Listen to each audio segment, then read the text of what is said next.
Hi everyone. So this is the second last lecture on this particular module that I'll be giving. So this week and next week, and then after the Easter break, it's over to you guys to do your virtual presentations. So I'll post information about that next week, just to have everything clear about how that will work through Teams, but it shouldn't be problematic at all. Just a little bit of forewarning, my little dog is here next to me, so if he starts barking or anything like that, you know that I haven't gone crazy in self-isolation or whatnot. So, for this week and next week, we're going to be looking at the challenges in the EMI environment. Okay, so what I've done is I've structured the two lectures along a clear division between micro and macro considerations. So on the micro side, which is what we'll be looking at this week, we're going to talk very briefly about the organizational side of things, because quite frankly that's not the most interesting, and then we're going to move on and talk about the lecturer and student side of things, so the teaching and learning challenges that have emerged as a result of EMI.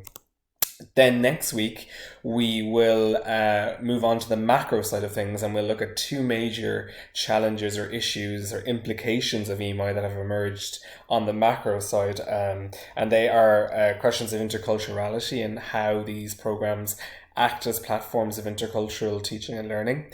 And also then looking at these programs as a mechanism and challenge to language policy. So lots of interesting stuff there for us to be looking at. So, and on the organizational side, very briefly, just last week we talked quite in depth about where EMI has come from within the higher educational system. So on the organizational side of things, what we can say is that across Europe, EMI and its introduction has been very much slapdash. So, you know, institutions who have wanted to engage with EMI have simply just jumped in the deep end and haven't really done an awful lot of forward planning. Again, probably because it's so lucrative as an offering, and institutions are all striving to bring in as much finances as possible. EMI seems to be very much slapdash, thrown together quite quickly and launched without considering a lot of the major implications that then come to bear as things develop institutionally. What we also see, and this is across Europe, and we see that there is generally no additional funding allocated to institutions to offer EMI. So just focusing on the German context, because obviously that's where I've worked over the last number of years on EMI. Initially, the introduction of EMI, English Medium Instruction, was supported by the German Academic Exchange Service, who provided direct funding to institutions to introduce English medium instruction programs at bachelor and master's level. However, after 2008, I believe, they cut funding entirely, because they felt that EMI had achieved critical mass in the system and that institutions could afford to introduce the programs without any sort of financial incentives. Across the other jurisdictions of Europe, there's very kind of a very similar picture, in that some organizations led the introductory phase in providing some funding, and then cut quite quickly after that to allow institutions to effectively pay for it themselves. And what we see across Europe as well, and this is, raises all sorts of questions about the quality of the educational provision, but then also about academic freedom and making sure that these programs are staffed well. What we see is that a lot of staff members are impelled to engage in EMI without consultation. So I know that particularly in the Spanish and in the German contexts, academics there have been directed quite simply to engage in EMI. They weren't given a choice and are told that if they didn't engage with it, that there would be repercussions in terms of their teaching and funding allocations and that sort of thing. So quite a dubious approach to getting people involved in EMI, forcing rather than incentivizing and encouraging and supporting. What we see with EMI as well is that it's normally been introduced mainly at master's level initially in most countries, and then it eventually spreads to bachelor level. And if we look across Europe, again, the north-south divide, almost all master's studies in countries like the Netherlands, Sweden, Norway, Denmark are now available in English only. Germany is increasingly heading in that direction as well, and also within those jurisdictions we're seeing increasing numbers of EMI programs at bachelor level, which is quite an interesting development. And that's certainly the area that I worked in with my own research, and the area in which I published my book was focusing on EMI in the bachelor sector of the German higher education system. And what we see about EMI as well, so even though there's no funding assigned to it, EMI programs are seen often as the core, and sometimes they're the only element to an institution's internationalization strategy. So they kind of serve as a kind of a focal point for the internationalization of the institution.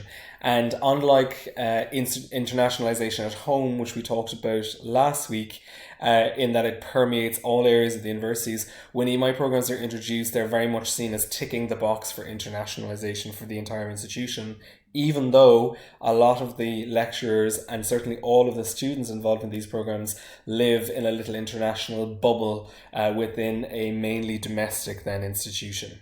And what we see then, despite the amount of time that's already passed and the challenges that have emerged within the EMI context, there's still very little training that's made available to the lecturing staff to assist them in their day-to-day efforts of offering academic programs through the medium of English, but then also to the admin staff, because many of these admin staff members are required to support international students who may not speak the host university language whatsoever. So again, a very slapdash and very under-resourced and problematic approach to introducing EMI. So moving away then from the organizational side of things, we're now going to focus on teaching and learning and pretty much focusing in on lecturer and student perspectives on this. And one of the major areas that we see emerging in the discourse surrounding EMI is the question of linguistic proficiency. So just for a second before you continue with this, pause this and think for a moment. Which do you think is more problematic in these contexts? Lecturer proficiency or student proficiency? So, really the focus of a lot of academic research so far has been on the lecturer side, okay? And we see that a lot of research that has been done across Europe indicates that there is a question mark around lecturers' linguistic competence to deliver courses entirely through the medium of English. Now, we know also from the research that in Northern Europe that's less of a problem due to the comparatively high societal levels of English proficiency. But in Southern Europe, certainly in Spain, Italy, and in France, we see that EMI is a huge challenge for lecturers there, given, again, the lower levels of societal English proficiency. And why is lecture proficiency so important? Well, really because when we think about it and think about it more, the proficiency in English for lecturers has a much more significant impact on the environment than that of the students, because lecturers within these teaching and learning environments are the figure of authority. So they have the authority and the power to guide the process and also to determine what happens within the environment. So if there are question marks around their English proficiency, then that can have a huge impact on the environment. We also see question marks surrounding, the idea of whether or not there's such a thing as poor proficiency in English. And again, we're returning to Jennifer Jenkins' work here on English as a lingua franca. And what she talks about here is she says that, that lecturers are faced with a dilemma whereby they either accept their deviant but intelligible non-native varieties of English. And as you can see here on the slide, I have a question mark after intelligible because, again, in my own research, based on quite a lot of qualitative data collected within the German context, there was a lot of discussion about the intelligibility of non-native speaker varieties of English, and certainly that many lecturers' varieties of English being very close to what could be deemed English as a lingua franca, much further away from the native speaker norm, cause huge problems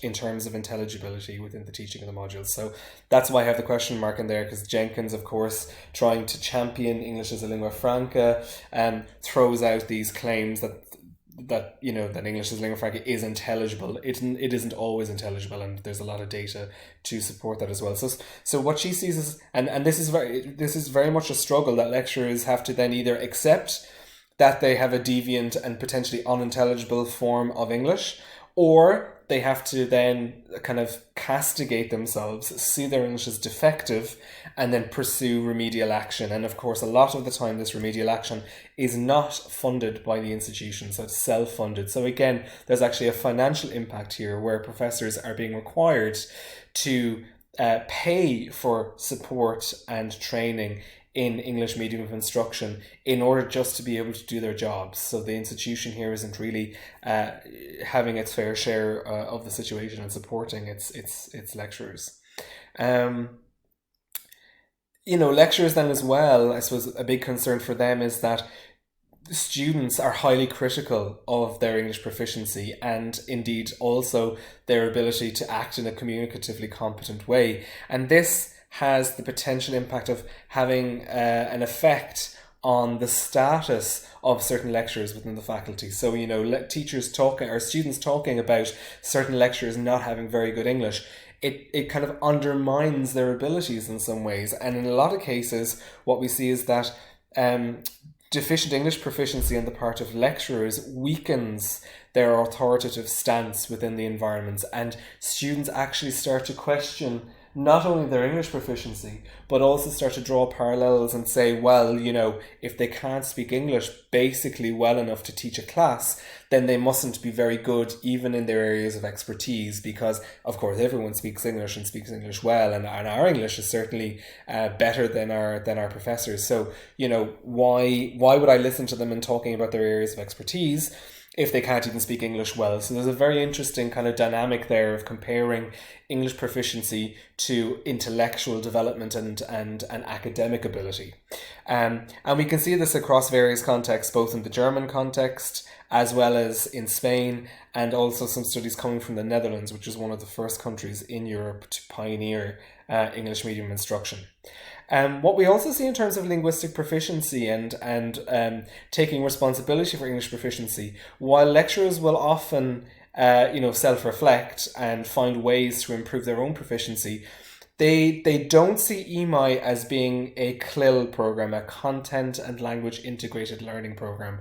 So they very much see language issues within the classroom as falling outside of their areas of expertise and responsibility. So they see themselves as experts in their academic fields, and they are not there to support students with any language issues that they have in the classroom. And that's obviously massively problematic, because we know also from a lot of research that students, even though they might have general fluent competence in English on a day-to-day basis, their ability to function in higher level domains in English is a very different matter, and a lot of them can struggle on that sort of thing. So if the lecturers don't see language as something that is under their area of expertise or their responsibility, they don't engage in assisting the students in dealing with any language issues. And that's why these programs are not seen as a CLIL program, because within CLIL there's the dual focus on language and on the content that's being taught. So this obviously raises then questions about the efficacy of pedagogical methods that are being used in the EMI environment. So should EMI programs function more like a CLIL program in looking at language and content together, rather than just focusing on the content and leaving the language matters to sort themselves out?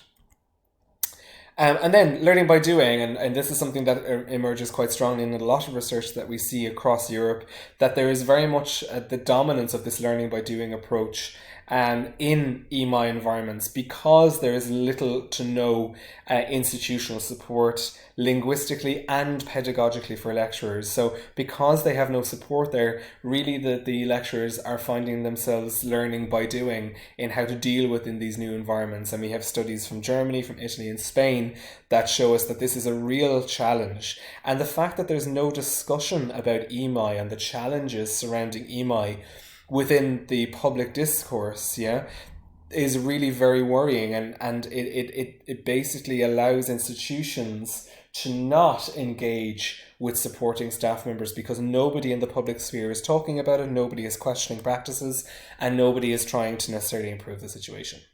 Okay, so we'll leave it there for part one. Click on part two when you're ready, and we'll continue with the lecture.